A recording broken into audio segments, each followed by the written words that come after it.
Que le nom du Seigneur soit béni. Ouvrons le Saint-Livre, mes frères et sœurs. Nous allons faire 3 lectures pour commencer l'exhortation. Apocalypse, chapitre 13, verset 1er. Apocalypse, chapitre 13, verset 1er et verset 3.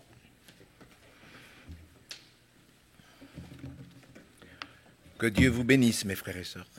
Vraiment. Apocalypse, chapitre 13, verset 1er.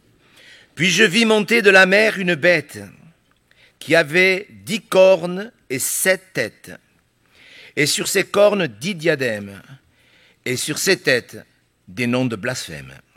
Verset 3. Et je vis l'une de ses têtes comme blessée à mort, mais sa blessure mortelle fut guérie. Remplie d'admiration, la terre entière suivit la bête. Remplie d'admiration. Ésaïe, chapitre 9, le verset 5, où Ésaïe, si je ne me trompe, 8 siècles avant la naissance du Sauveur, va prophétiser ceci. On va lire que le verset qui nous intéresse, verset 5. Ésaïe, chapitre 9, verset 5. Car un enfant nous est né, un fils nous est donné, et la domination reposera sur son épaule. On l'appellera admirable, conseiller, Dieu puissant, Père éternel, Prince de la paix. Amen. Et nous allons faire la lecture qui concerne vraiment le sermon de ce matin dans le psaume 2. Rappelez-vous, c'est un psaume, c'est le premier psaume qu'on appelle messianique. Psaume 2.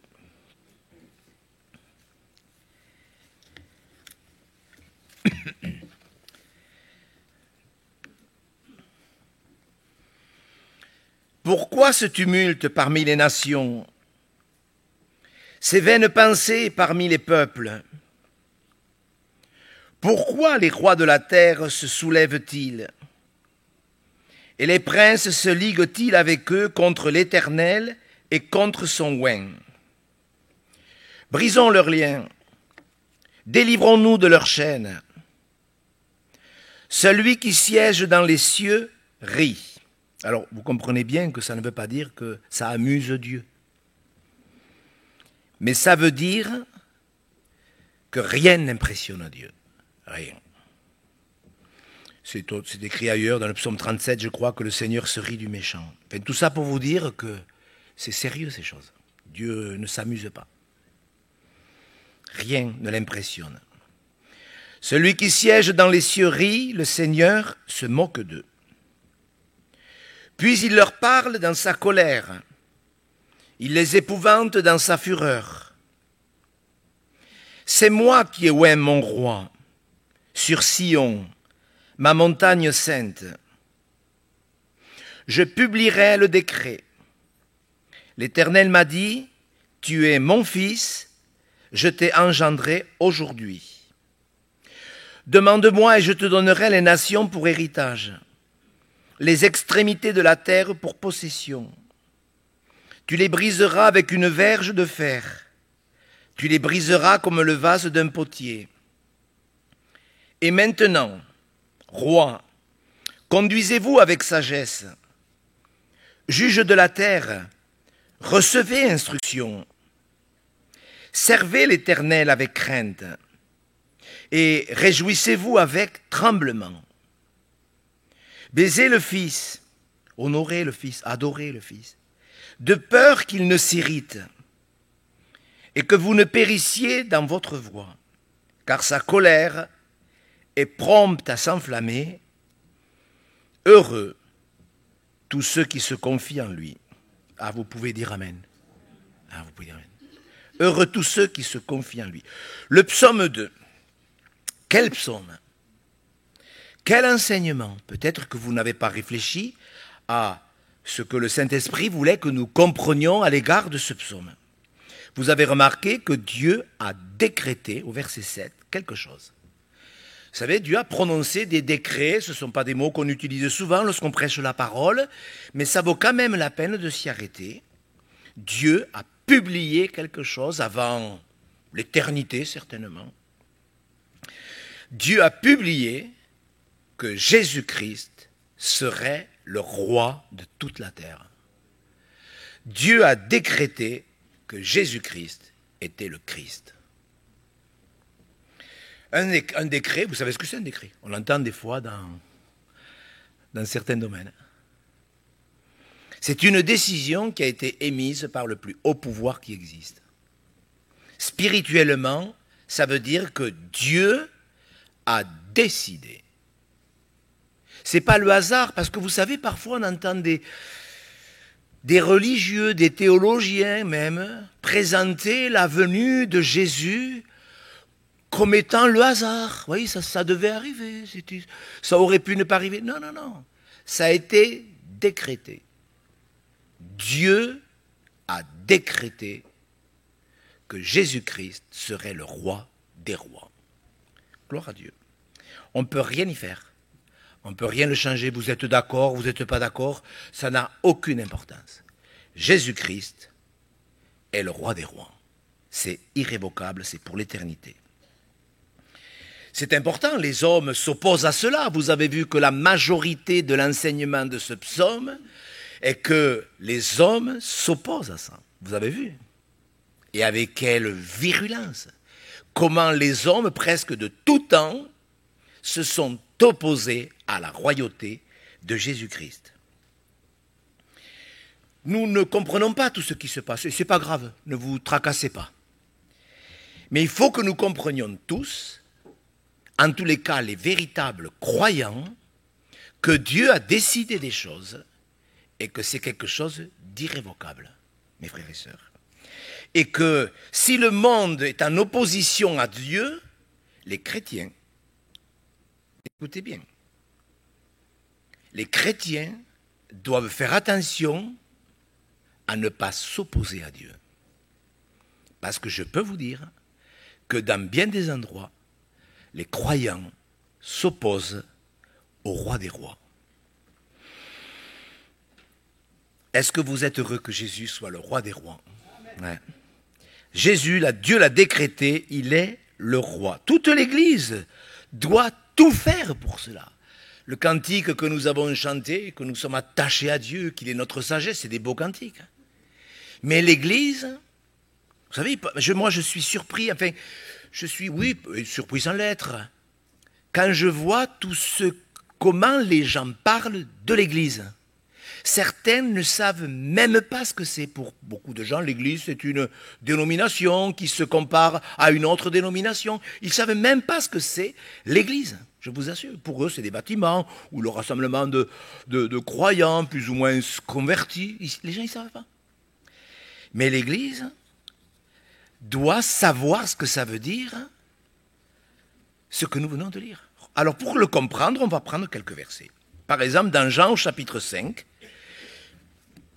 je crois qu'un véritable croyant, il veut être aussi à même d'expliquer ce qu'est l'Église. Lisons le verset 22, 23 et 24. Nous nous arrêterons sur le verset 23, mais lisons ces trois versets. Jean, chapitre 5, versets 22 à 24. Le Père ne juge personne, mais il a remis tout jugement au Fils, afin que tous honorent le Fils comme ils honorent le Père. Celui qui n'honore pas le Fils n'honore pas le Père qui l'a envoyé. En vérité, je vous le dis, celui qui écoute ma parole et qui croit à celui qui m'a envoyé a la vie éternelle, et ne vient point en jugement, mais il est passé de la mort à la vie. Amen. Le verset, la phrase de ce texte qui m'intéresse, qui nous intéresse, est celle-ci: celui qui n'honore pas le Fils n'honore pas le Père qui l'a envoyé. Je ne sais pas où vous en êtes avec Dieu. Il y a toutes sortes de personnes qui participent à nos cultes, à nos réunions Zoom, qui écoutent en différé sur la chaîne ou sur le site. Donc, je sais que certaines personnes ne sont pas du tout familiarisées avec la parole. vers l'écoute d'un sermon. Mais si vous n'êtes pas habitué à lire les Saintes Écritures, ça peut arriver, il y a des gens qui nous découvrent, qui découvrent l'Évangile, et c'est une très très bonne chose. Mais il vous faut écouter avec sérieux. On n'écoute pas à la légère la parole de Dieu. Vous pouvez écouter à la légère des journalistes, des spécialistes dans le monde, c'est pas grave. Mais lorsque vous vous intéressez à votre éternité, au salut de votre âme, à ce que doit être l'Église que Dieu veut, vous ne pouvez pas y prendre à la légère et dire « je comprends rien ». Eh bien, écoutez. Écoutez. C'est sérieux. C'est écrit, c'est Jésus qui le dit. Celui qui n'honore pas le Fils n'honore pas le Père. C'est comme ça. Il y a des personnes qui s'imaginent que tout se passera bien parce que Dieu par-ci, Dieu par-là. Oh, quelle l'admiration du Créateur.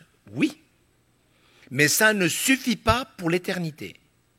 Celui qui n'honore pas le Fils n'honore pas le Père. Et vous pouvez inverser le verset, bien sûr. Vous voulez honorer Dieu? Eh bien, honorez le Fils, croyez-moi. Il n'est pas écrit, vous savez, parce que moi, je réponds en même temps à des observations, à des remarques, à des questions que l'on me pose. Il y a des pasteurs qui me posent des questions toutes les semaines. Toutes les semaines. Il y a des pasteurs de dénominations que je ne connaissais même pas, qui m'appellent. Et je crois qu'il faut bien expliquer les choses. Il n'est pas dit celui qui n'a pas telle religion, parce que souvent les gens s'interrogent sur la religion dans laquelle ils sont, etc. Jésus n'a pas dit celui qui est de telle ou de telle dénomination.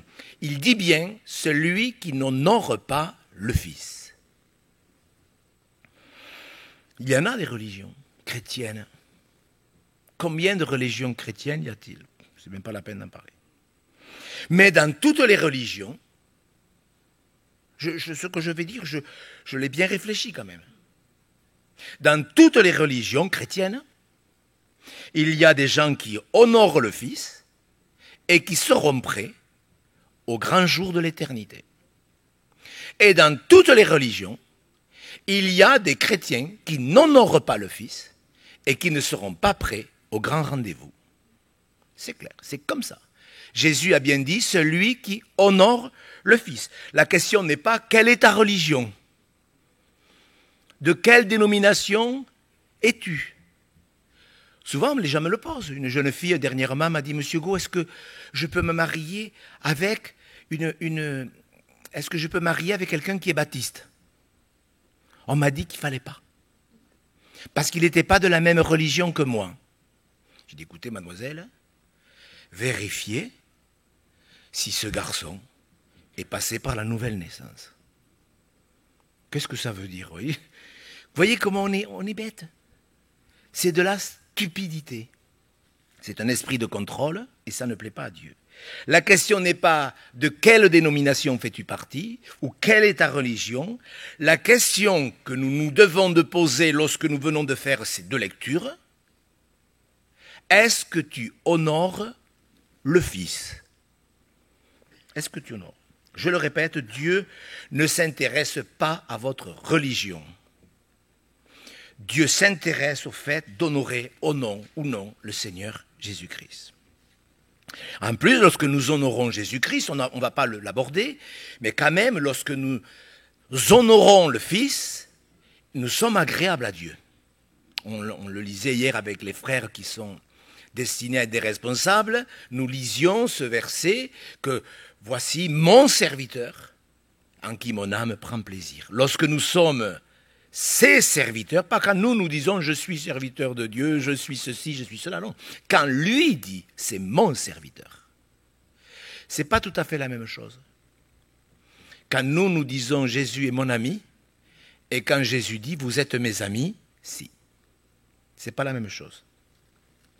Mais Dieu prend plaisir lorsque vraiment nous honorons le Fils. Et nous devons le savoir. Vous le saurez normalement dans quelques minutes.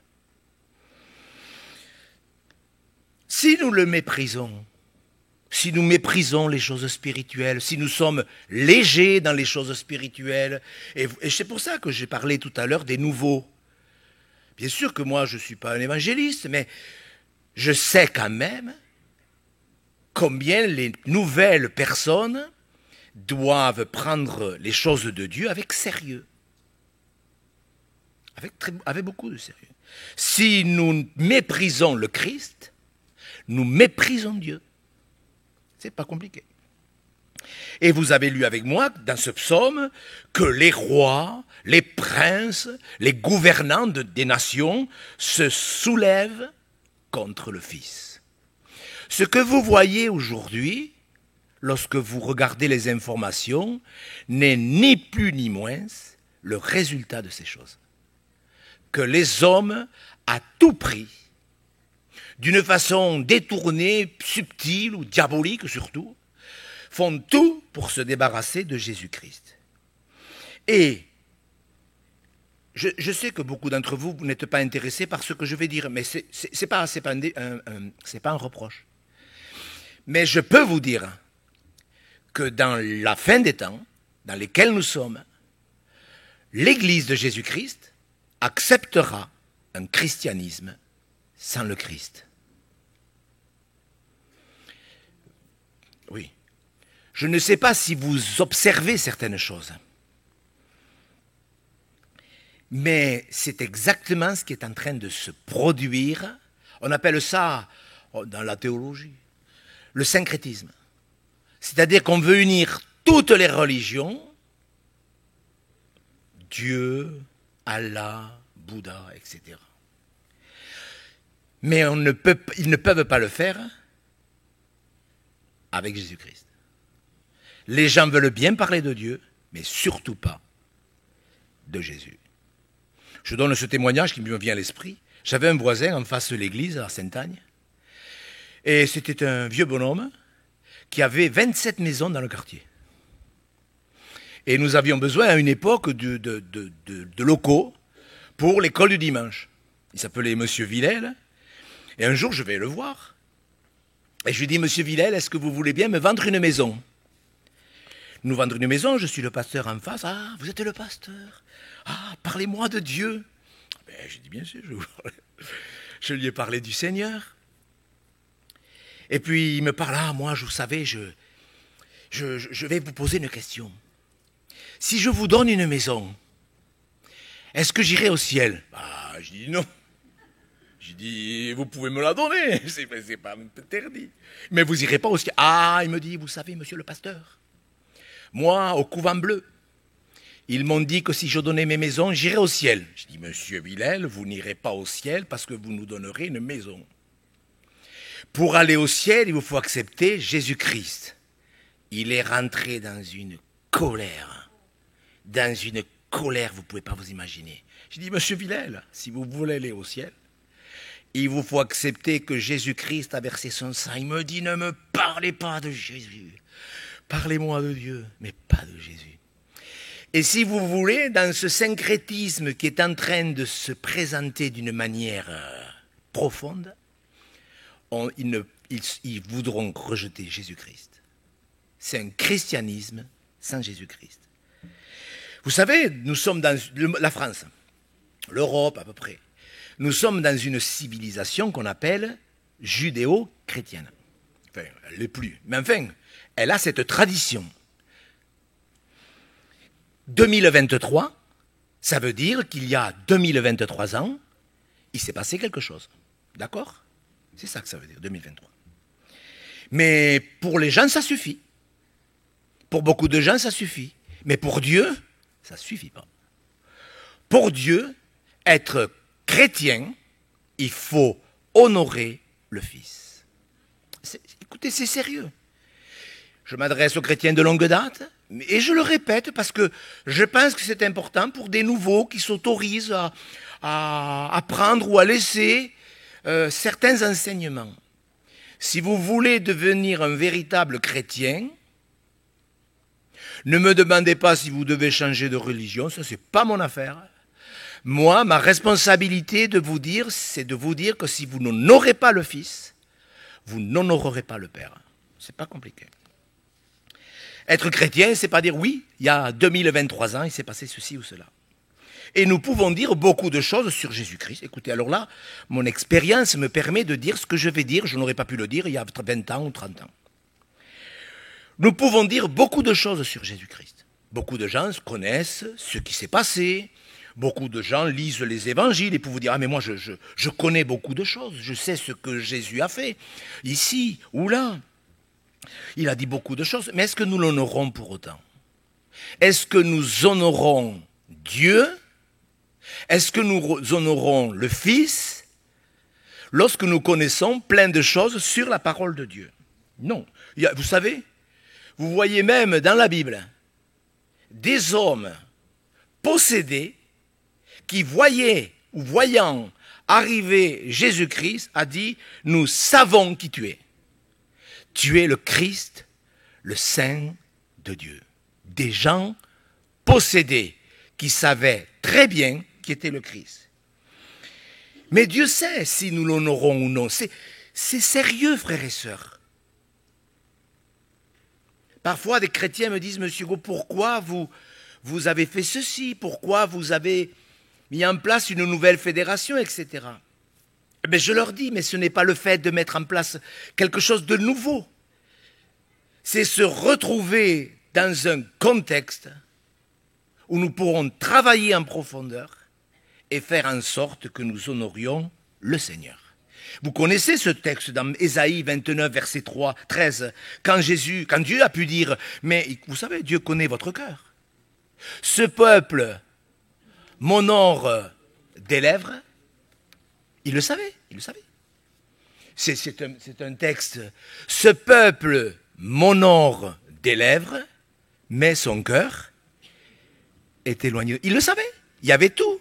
Ils allaient au temple, ils allaient à la synagogue, ils allaient à l'église. Il y avait tout, les chants, le rite, il y avait peut-être même l'habillement qui montrait qu'on était d'une grande piété, les habitudes, les chants, etc. Mais le cœur n'y était pas. Et ça, Dieu le voyait. Et il leur dit, pourquoi il leur a dit? Pour les ennuyer. Vous savez, quand Dieu dit certaines choses, voilà, quand vous vous rendez compte, quand Dieu leur a dit, mais voilà, vous m'honorez des lèvres, mais votre cœur est éloigné. Pourquoi il leur a dit? Mais parce qu'ils avaient besoin de l'entendre. On a besoin d'entendre certaines choses. On a besoin de se dire, mais au fait, c'est vrai, ce matin, je suis venu dans la maison de Dieu, dans telle dénomination. Mais ça n'a pas d'importance. Ce matin, dans la maison de Dieu, est-ce que j'honore Dieu des lèvres? Ou est-ce que j'honore Dieu de tout mon cœur? Voilà, il faut qu'on le sache. Dieu ne l'a pas dit pour les ennuyer.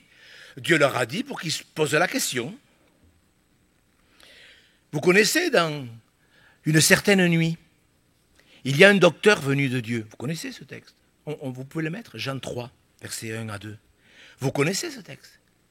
Le pasteur des pasteurs, qui est venu de nuit, de la façon la plus discrète, c'est un choix, c'est pas grave ça. C'est pas grave, il voulait le voir, c'est bien, il l'a vu.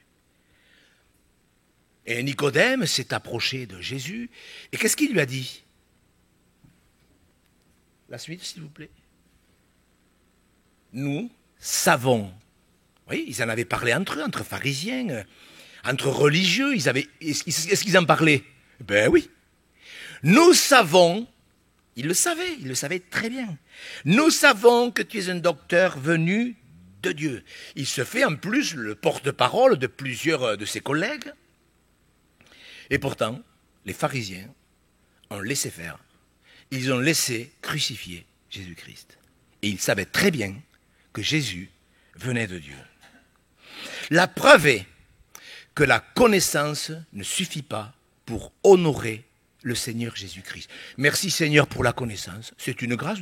Est-ce que c'est une grâce la connaissance? Oh, c'est super la connaissance. Je ne sais pas s'il y a une bénédiction à apprendre. Je ne sais pas, une dame qui aime la cuisine, je suis sûr qu'elle aime imprimer des recettes. Elle aime apprendre de nouvelles recettes. Oui ou non? Non?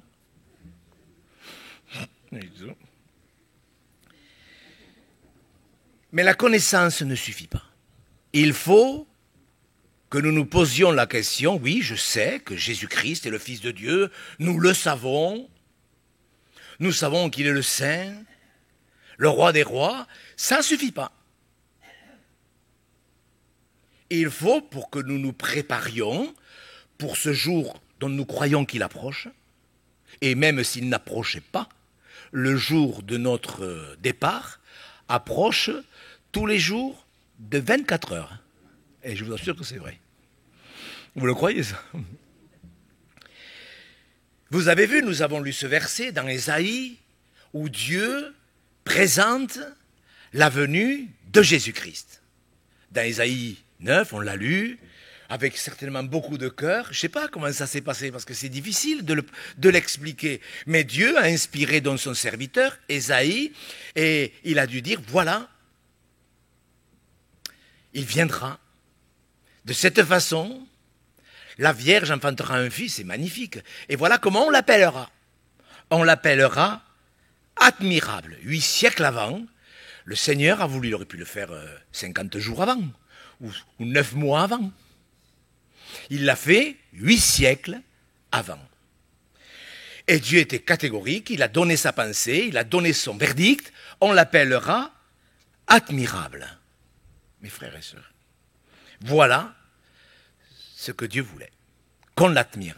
Si vous regardez dans le dictionnaire, le mot admirable, ça veut dire sentiment de plaisir, sentiment de respect. Quelque chose qui est admirable. Voilà la volonté de Dieu. Dieu a dit, voilà ce que je veux. Lorsque il viendra, on l'appellera admirable. Et quand vous lisez Ésaïe, parce que vous l'avez lu, quand vous lisez Ésaïe, quelques pages plus loin, vous lisez, nous l'avons méprisé, nous l'avons dédaigné, nous n'avons fait de lui aucun cas. Dieu avait dit, voilà ce que je veux. Je l'ai décrété avant la fondation du monde, c'est le Fils, loin, le Roi des rois, c'est comme ça. Et quand il viendra, vous l'appellerez admirable. Et vous lisez, nous l'avons dédaigné. Dieu demande qu'on l'admire. Vous êtes d'accord? Vous trouvez que c'est bien de l'admirer? Vous savez, dans le Nouveau Testament, c'est pareil. Dans le Nouveau Testament, Jésus a dit, venez à moi, vous tous. Et vous lisez quelques chapitres après, tous l'abandonnèrent. C'est écrit comme ça dans votre Bible? Venez à moi, vous tous. Et au moment le plus difficile, tous l'abandonnèrent. Il est admirable. Ce matin, nous sommes là, et quelle que soit la dénomination dans laquelle vous écouterez cette exhortation, je vous en supplie, ne regardez pas votre dénomination, répondez, Jésus est-il admirable pour vous? On pourrait demander à des hommes dans la Bible, à des femmes, bon, ils ne sont plus là, je pense, mais demander à cet homme qui était paralysé depuis 38 ans à la piscine de Bethesda et qui disait « Je n'ai personne, je n'ai personne ». Demandez à cet homme si Jésus est admirable. Et j'ai envie, je ne vais pas le faire parce que je n'ai pas le temps. Mais nous pourrions prendre je ne sais combien de personnes dans la Bible qui ont dû dire « Ah, il est vraiment admirable ». Demandez au brigand sur la croix qui a presque eu, je ne sais pas si ce que je veux dire c'est bien, mais enfin, qui a presque eu la chance d'être crucifié le jour où Jésus-Christ a été crucifié. Je ne sais pas si c'est une chance, presque. Oui, non? Cet homme plein de haine qui avait fait souffrir sa famille et d'autres familles. Cet homme plein d'insultes qui à un moment donné, au fur et à mesure qu'il a marché à côté de Jésus, qu'il a entendu les quelques paroles de Jésus, cet homme qui s'est vu ouvrir le ciel. Jésus aurait pu lui dire, mais c'est maintenant que tu t'occupes de ton éternité. Il y a 3 heures en arrière, tu m'insultais, maintenant là, tu vas mourir. Demandez à cet homme si Jésus n'est pas admirable. Demandez-lui, ce brigand, ce criminel qui s'est entendu dire, aujourd'hui, tu seras avec moi dans le paradis. Amen. Demandez à Pierre, Pierre, l'homme préparé par Dieu, etc., qui a renié l'admirable. Moi, non, les autres, oui, mais moi, je ne peux pas te renier. Je ne peux pas te renier, moi, tu le sais. Et pourtant, lorsqu'il a été questionné, mais non, moi, je ne le connais pas. Je ne le connais pas, cet homme. Je ne sais rien, arrêtez, je vous dis que je ne le connais pas. Enfin, aujourd'hui, on le traduirait peut-être autrement. Je le fais exprès. Mais non, j'en sais rien, moi, je ne le connais pas. Et pourtant, quand Jésus l'a rencontré, qu'est-ce qu'il lui a dit? Ah, Pierre, je te l'avais bien dit. Tu as vu, tu ne fais pas le malin maintenant. Quelle honte tu m'as fait, quelle honte. Est-ce que les gens n'auraient pas répondu comme ça? Mais quelle honte tu m'as fait, tu te rends compte? Tu te rends compte la position dans laquelle tu m'as mise? Franchement, tu ne te rends pas compte comment j'ai honte de toi, Pierre. Non, Pierre, m'aimes-tu? Moi, je crois que Jésus est admirable. Il n'est pas admirable pour Pierre ou que pour le brigand ou pour le paralytique de Bethesda. Il est admirable pour tous ceux qui le reconnaissent. Vraiment. Et peut-être au milieu de nous, il y a quelqu'un qui sent sa misère, comme Pierre, comme ce brigand, etc. Je ne sais pas quel est votre degré de misère. Ce n'est pas grave.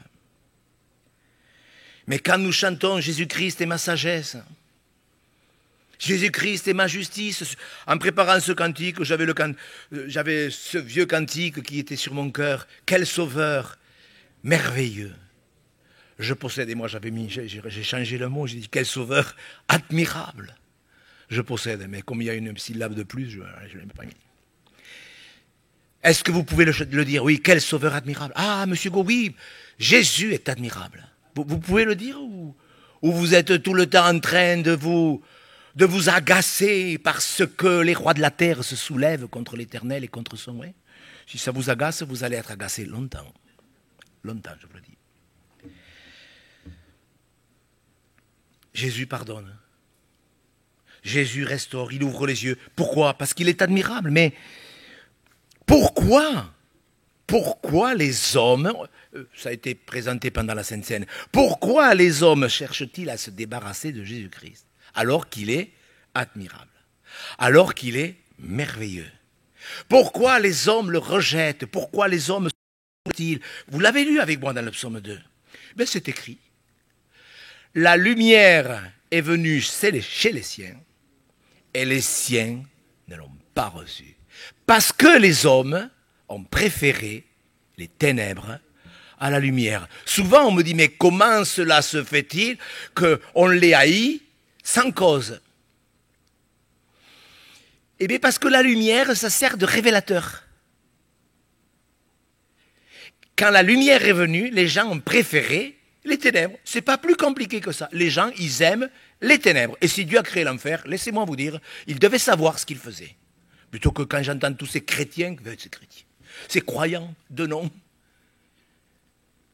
qui me disent, mais comment ça se fait que Dieu ait créé l'enfer? Comme si Dieu avait fait une erreur.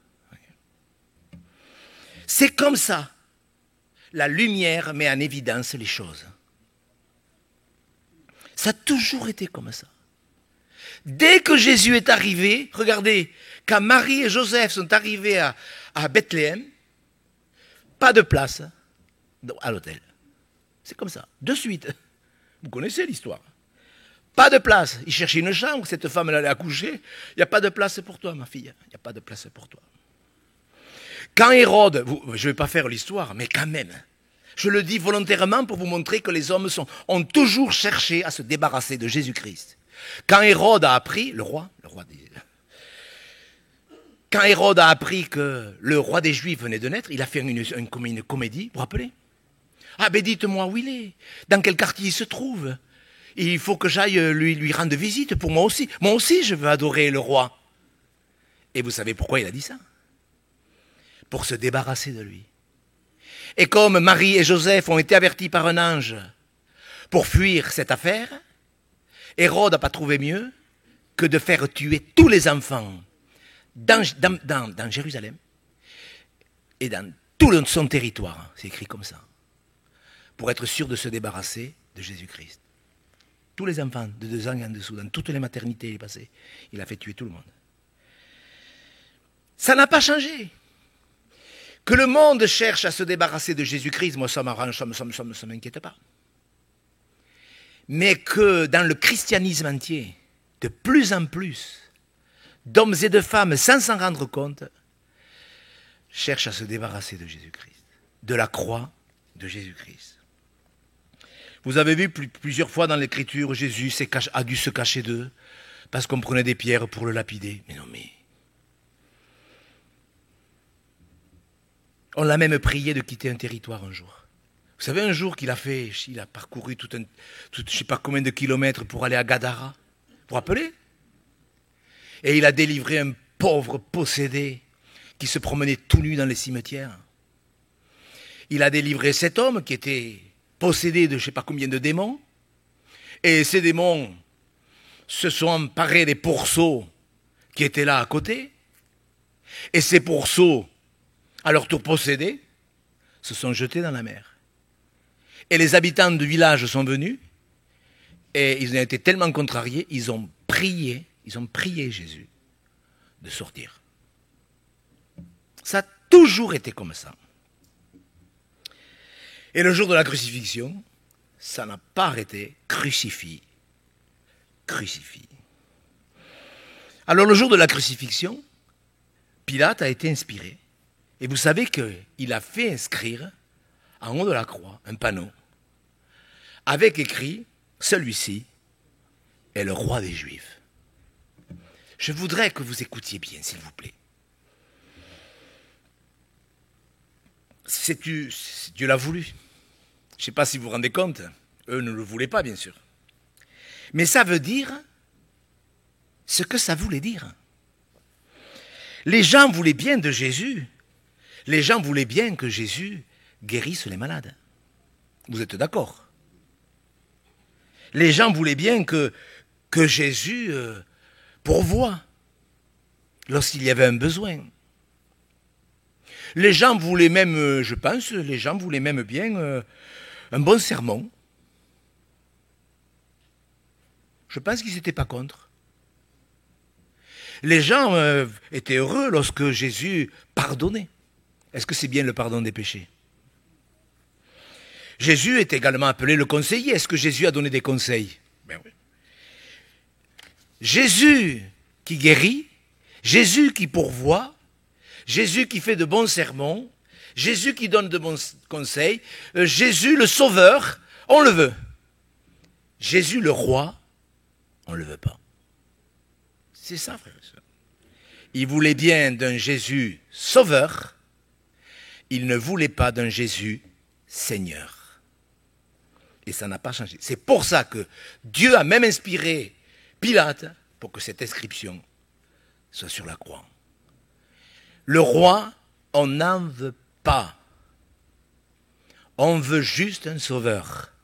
On veut juste un Seigneur qui guérit, qui restaure. On a besoin. Ne me faites pas dire ce que je n'ai pas dit. Ça serait vraiment malvenu dans le cadre de cette prédication. On a besoin de guérison. On a besoin de consolation. Oui ou non? On a besoin de paix. On a besoin de compassion, de bienveillance. Et on pourrait multiplier tous les attributs du Seigneur. On a besoin de tout cela. Que Dieu soit patient, ça vous arrange pas que Dieu soit patient? Frères et sœurs, que Dieu soit plein d'amour, ça vous rassure pas? Mais quand même.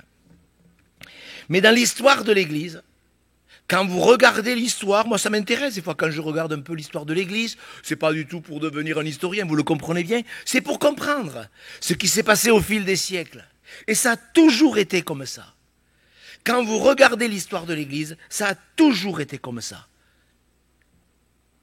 On a toujours cherché à se débarrasser de Jésus-Christ. Ça serait intéressant, vous voyez, mais dans le cadre de cette prédication, de voir ce qui s'est passé au 1er siècle. Comment, au 3e siècle, le diable a bifurqué pour se débarrasser de Jésus dans le cadre de la religion. Regardez, à partir du de Constantin qui s'est converti. Comment on a enseigné? Écoutez, parce que là je m'adresse à des personnes qui peut-être auront besoin de réfléchir à ce que je vais dire. Regardez combien dans certaines dénominations, dans certaines religions, on a tout fait pour que les gens aillent au ciel sans Jésus-Christ, sans passer par Jésus-Christ.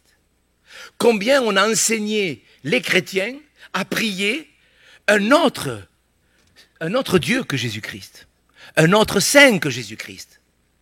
Comment on a enseigné les chrétiens à accepter un autre rédempteur ou rédemptrice que Jésus-Christ. Comment on a enseigné les chrétiens à adorer un autre Dieu que Jésus-Christ. Pourtant, la Bible est formelle. Il n'y a qu'un seul médiateur entre Dieu et les hommes.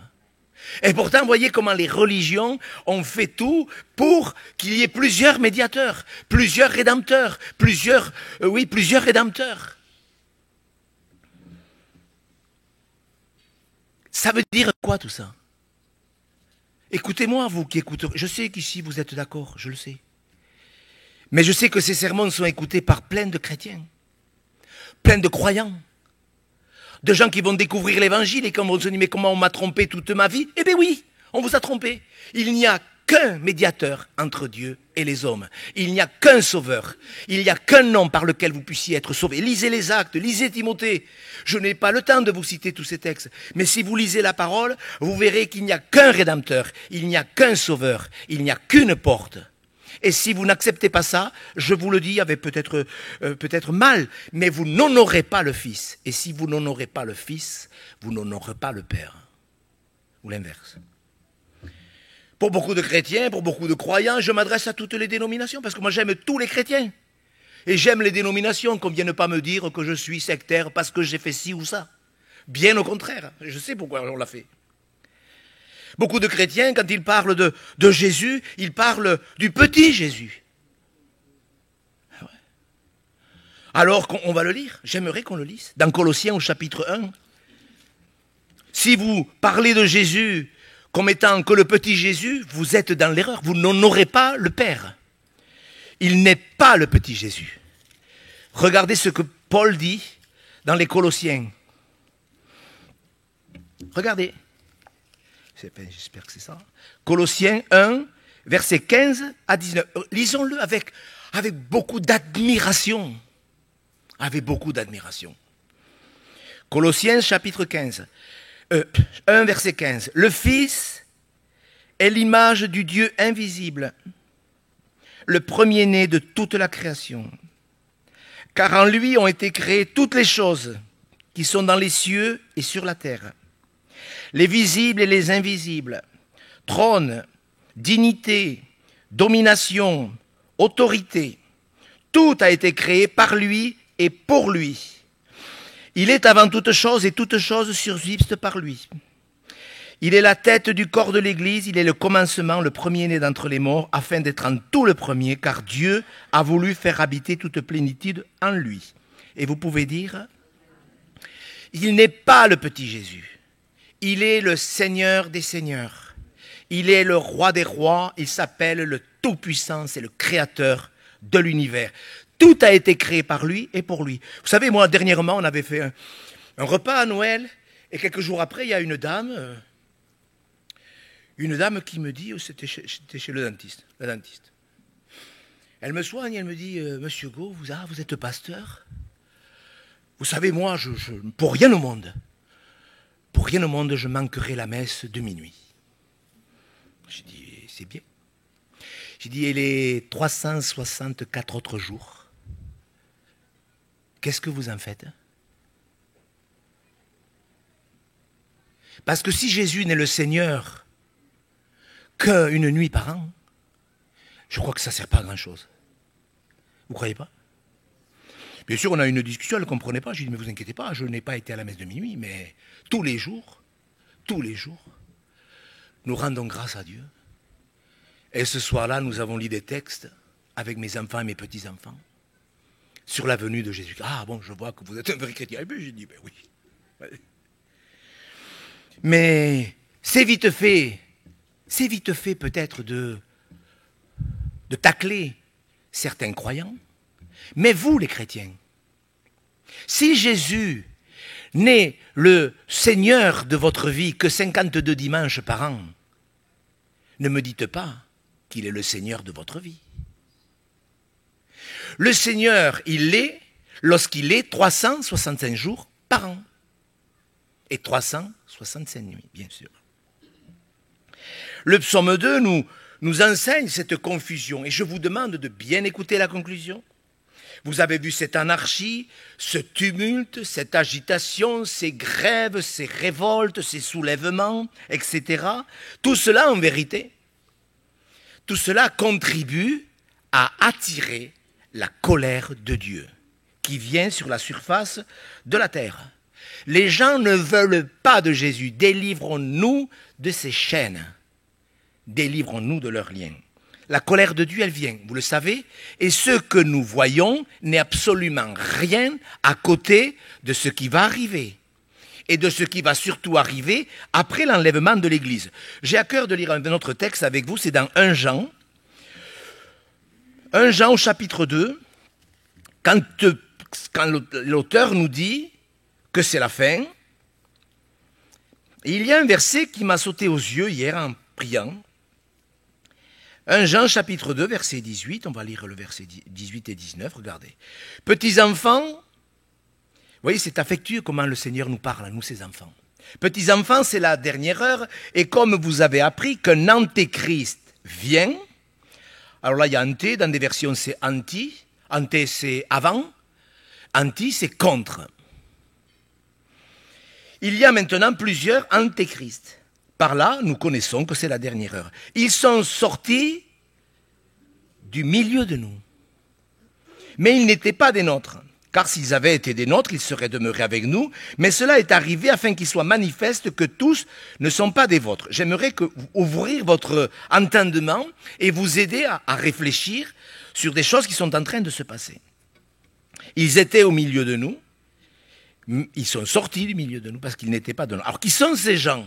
Parce que vous voyez, quand on étudie la Bible, on se pose des questions. Qui sont ces gens qui sont sortis ? Qui sont ces gens qui étaient au départ des chrétiens et qui ne sont plus ? Est-ce que c'est des chrétiens ? Est-ce que c'est des pasteurs ? En tous les cas, c'est clair. Ils sont sortis. Pourquoi sont-ils sortis ? Ils sont sortis parce que Jésus n'était pas leur roi. Voilà, c'est tout. Il y a des églises, alors je voudrais pas, mais je veux donner quelques exemples pour les nouveaux qui nous découvrent. Vous n'apprendrez rien, mais les nouveaux comprendront. Quand Jésus n'est pas le roi, qu'il est juste le sauveur, on prêche n'importe quoi. Par exemple, dans les églises, aujourd'hui, on prêche que c'est pas la peine de se marier. On peut prendre le baptême sans mettre sa vie en règle devant les autorités. On l'entend. Est-ce que c'est écrit ? Que dans les derniers jours, il viendra des faux docteurs qui enseigneront qu'il ne faut pas se marier. C'est écrit. Ce n'est pas la peine de se marier. 1 Timothée 4, versets 1 à 3. Vous pouvez le mettre, s'il vous plaît, Christelle ? C'est écrit. Je le dis parce qu'il y a des personnes, des fois, qui me disent « Mais monsieur Go, vous le croyez, ça ?» Je dis « Mais je le crois, c'est écrit. » Vous voyez ? La suite, l'Esprit dit, après, prescrivant de ne pas se marier. Si vous lisez bien le contexte, vous qui découvrez l'Évangile, vous allez voir que ce sont des doctrines de démons. Comment pouvez-vous honorer le Fils ou honorer le Père si vous acceptez des doctrines de démons ? Dans beaucoup d'églises aujourd'hui, il n'y a plus d'enseignement sur la sanctification. Il n'y a plus d'enseignement sur la repentance, plus d'enseignement sur la conversion, il n'y a plus d'enseignement sur l'humiliation, etc. Aujourd'hui, on distrait les gens. Dans les églises, on distrait les gens. On n'est pas dans les églises pour se distraire, même s'il y a énormément de joie dans la communion fraternelle. Mais un autre texte, dans 1 Jean justement, il y a une petite précision que j'aimerais lire avec vous. On va le lire, c'est... chapitre 4. Je ne sais pas si je vous l'ai donné, Christelle, mais c'est au chapitre 4 de ce même livre, au verset 2.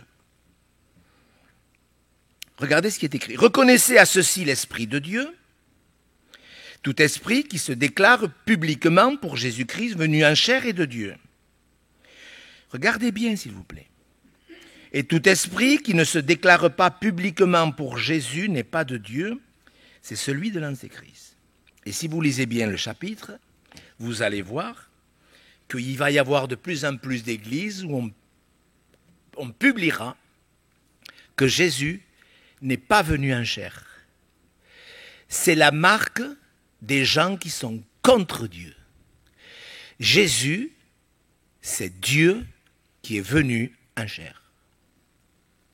Point. Si vous ne le croyez pas, vous avez l'esprit de l'Antéchrist. Je sais que ça ne va pas plaire à tout le monde, mais vous avez remarqué ce qui va se passer, c'est pour ça que j'ai lu dans l'Apocalypse au chapitre 13 que les hommes n'ont pas voulu admirer Jésus, mais quand la bête, l'Antichrist, viendra, la terre entière l'admirera. On l'a lu, Apocalypse 13, verset 3. Pourquoi ? Parce qu'ils n'ont pas reçu l'amour de la vérité. Tout est là. Et la question que nous devons nous poser, est-ce que j'ai reçu l'amour de la vérité ? Paul va dire que ceux qui n'ont pas reçu l'amour de la vérité, Dieu leur envoie une puissance d'égarement. Enfin, vous connaissez la suite. 2 Thessaloniciens chapitre 2, lisez-la. Ils n'honoreront pas le Fils. Alors je conclus. On revient s'il vous plaît au psaume 2 parce que c'est très encourageant. Revenez avec moi s'il vous plaît au psaume 2. Il y a un mot et une parole que j'aimerais utiliser pour la conclusion. La première, c'est au verset 10. Et maintenant, on voit qu'encore Dieu, malgré le fait que les rois, les princes, les gouvernants, les ministres, les hommes qui ont du pouvoir se soulèvent contre le oint de l'Éternel, le Seigneur leur adresse une invitation maintenant. C'est beau, vous savez. La miséricorde de Dieu. Maintenant, conduisez-vous avec sagesse. Repentez-vous, ça veut dire. Peut-être que vous l'ignoriez. Parce que vous comprenez bien que Dieu s'adresse à tous les hommes de la terre. Il s'adresse aux éboueurs, mais il s'adresse aux rois de la terre. Et peut-être qu'il y a des ministres qui écouteront cette exhortation, peut-être qu'il y a des gens qui ont un titre, une fonction, et vous vous imaginez peut-être que vous êtes au-dessus des lois. Que vous êtes au-dessus des lois parce que vous avez des passe-droits. Et que l'argent vous a permis d'outrepasser des responsabilités. Il y a plein de gens comme ça. Dans certains pays, on les appelle les oligarques, mais je peux vous dire que partout, dans tous les pays du monde, il y a des hommes qui s'imaginent être au-dessus des lois. Je vous le dis, maintenant, repentez-vous, parce que vos richesses sont pourries. Alors quelqu'un va me dire, Monsieur Gros, est-ce que c'est écrit ? Je ne l'ai pas mis, mais je sais que je l'ai lu ce matin dans Jacques au chapitre 3, verset 1er. Parce que des fois, les gens ils m'envoient des mails. Monsieur Gros, vous savez, je trouve que vous êtes un peu dur. Et puis je leur réponds, je dis, mais vous n'avez pas lu que c'était dans la Bible ? Alors je leur cite le verset.